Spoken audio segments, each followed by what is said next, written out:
Sono stati firmati nella sede dell'assessorato regionale della funzione pubblica a Palermo, alla presenza del presidente della regione Renato Schifani, i contratti di lavoro a tempo indeterminato che immettono nei ranghi della pubblica amministrazione 116 unità di personale.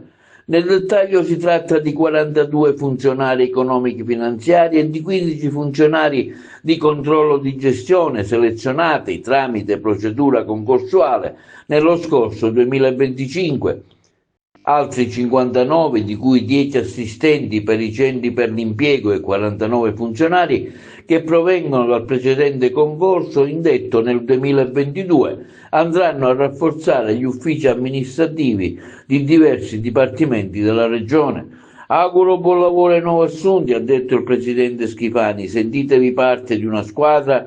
Oggi ereditate un testimone che mi auguro con il vostro lavoro possiate rendere ancora più prezioso. Sono felice del fatto, ha aggiunto Schifani, che la Regione possa ricominciare ad assumere nuovo personale. Abbiamo lavorato sodo per superare gli ostacoli che impedivano di indire i concorsi perché la Sicilia non aveva i conti in regola. Oggi siamo una regione diversa, abbiamo risanato i conti, ottenuto la fiducia del governo nazionale e firmata una convenzione con il MEF. Ora confido in voi che rappresentate il domani per portare nuova linfa e credere fortemente nella missione di contribuire a far crescere la vostra terra.